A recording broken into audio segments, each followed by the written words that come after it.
So good afternoon. My name is Adrià Colomé. I'm a postdoc researcher at the Institut de Robòtica Informàtica Industrial in Barcelona. And I will talk here about dynamic manipulation of clothes and the progress that we've done at the Institute and the challenges that we're facing in controlling clothes motion. So over the last years, we all have seen like many popular videos of robots manipulating clothes, doing laundry, folding clothes, etc. But the problem that we were seeing in these videos, which had a lot of merit, was that the manipulation was done in a quasi-static level, meaning that the dynamics of the cloth itself were not important. The motions were slow enough so that these like inertia terms, etc., were not relevant for the task, and actually they were more manipulation as a planning in a planning perspective. So we were thinking, how can we do this kind of like cloth manipulation without having this like planning perspective, but rather being more dynamical, like us humans do when we fold a piece of cloth. So we started working with model-free reinforcement learning, and in model-free reinforcement learning, we have an initialization of a certain policy. I mean, we make some demonstrations. And this policy can be parameterized with movement primitives or any kind of model. Then we generate samples from this policy, we evaluate them, and then we plug them in again, and we reparameterize the policy. We obtain a new policy that can change according to environmental context that we can observe.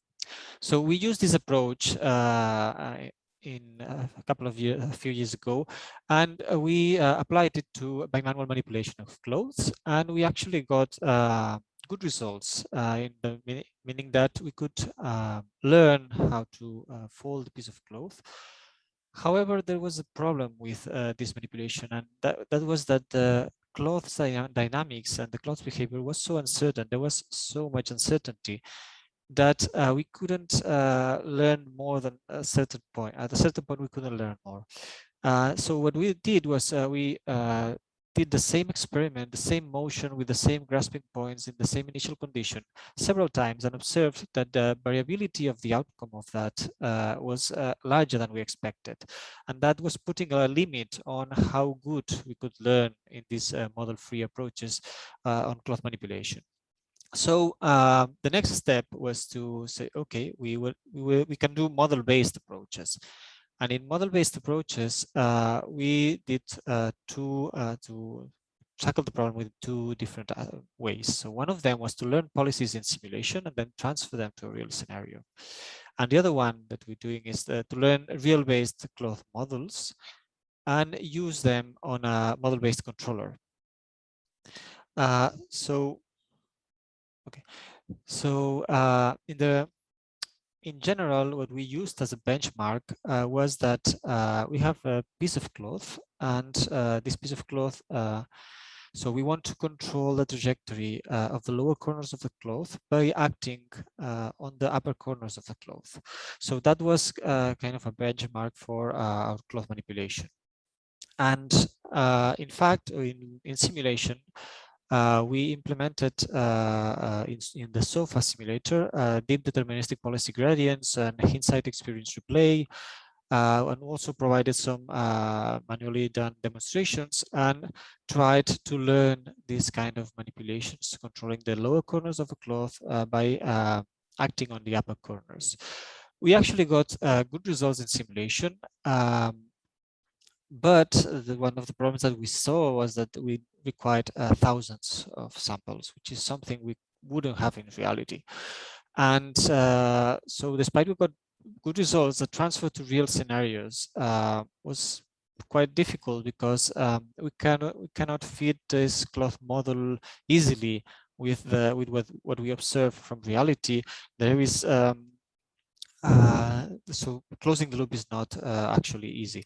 So we are still working on it, but also only the final goal was considered in these cases, so not the whole trajectory. So while we are working on this, we also started working on model predictive control. In model predictive control, most of you probably already know about it. What it is done is that you take a picture of where you are currently, and you have a model of the dynamics of the plant, say the piece of cloth, and you find the optimal sequence of actions that will take you to the, allow you to follow the desired trajectory according to the dynamics model that you have. And then you apply the first part of such sequence. And then you move forward in time, and then you take another picture of where you are and do the same. So in simulation, this can be represented with this schematic view, where we have this model predictive control that consists on an optimizer and a control-oriented model. And this control-oriented model is something that needs to be very fast computing the dynamics of the plant, of the piece of cloth. And then this would send a torque to the simulation-oriented model, SOM, that would update the real state, or the simulated state. In the real robot, then we change this simulation-oriented model for the plant, for the cloth, and of course it can have some disturbances, and we need a state estimator of the cloth's behavior.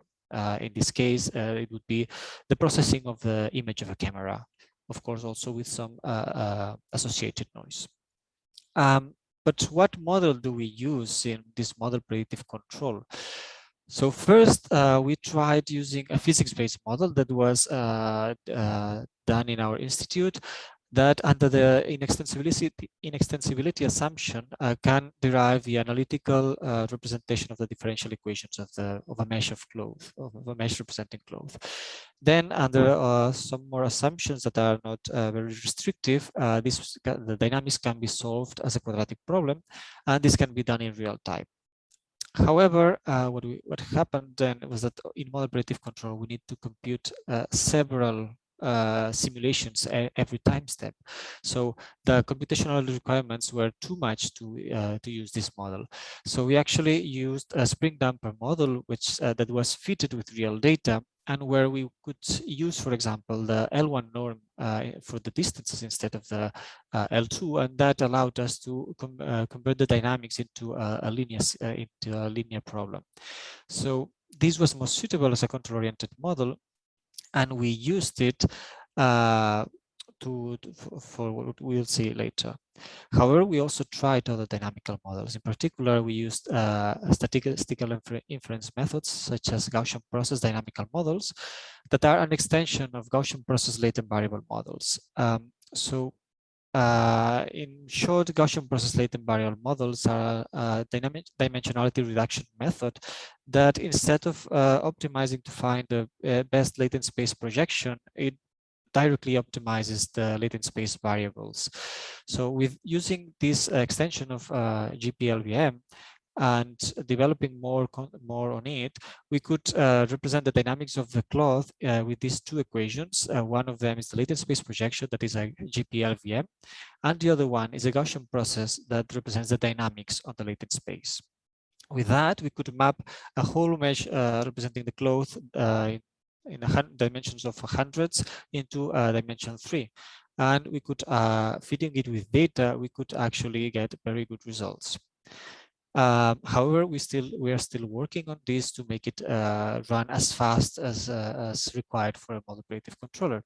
So in our implementation of this model predictive controller, we used this linear model and this that we devised, and also the physics-based model as a simulation-oriented model. We did some theoretical advances in stability guarantees, and also we used a stochastic MPC for robustness versus disturbances, as well as using reinforcement learning to infer the model predictive control parameters, parameters such as the cost function, how to use the horizon window, and other parameters that are the algorithmic parameters of the MPC. We tested this in simulation first, of course, because if you want to work with robots, you always need to be sure that it will work. So in simulator, we had very good results. So we went on to trying on the real robot. And on the real robot, we had an RGBD camera, particularly a Kinect camera, that would detect the cloth with a ROS node that one of our students built.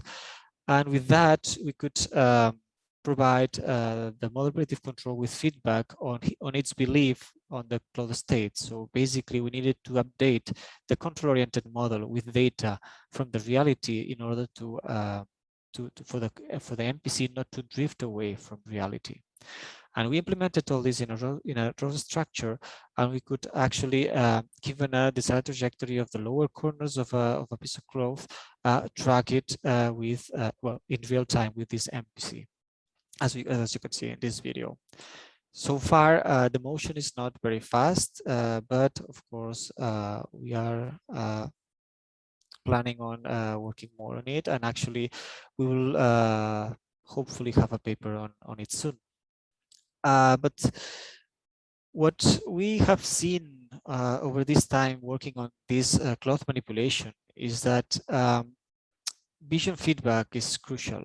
So cloth manipulation has so much uncertainty that we need something, we need camera, we need vision that closes the loop and tells us if our belief on the cloth state is what we think or not. And also there is a bottleneck in computational costs. The cloth simulator takes time. The model predictive control takes time because it's a constraint optimization. And then there are future works to take into account. We didn't consider collisions and contacts so far in this benchmark, but is the next step to do in order to get closer to reality and have robots folding clothes as humans do. And also what we are implementing is to have like variable precision and tracking, so variable impedance.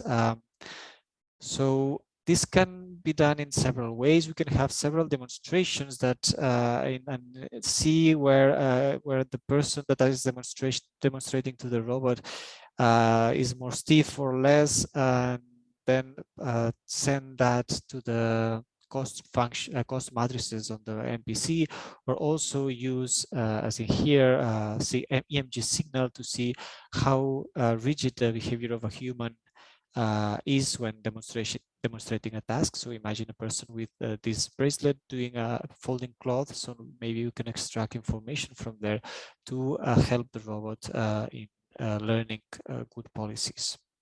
So as a conclusion, so progress is being made in cloth manipulation, but there's still a lot of work to do. The quasi-static cloth manipulation needs to become something of the past. We need to learn to control cloth efficiently, fast, and with better results. And for that, model-based approaches are necessary. And also, it is very, very important to update the belief on this cloth state. So these are the things that we are most concerned about right now. So I think that this finishes my presentation. Thank you very much. And if you have any question, I'll try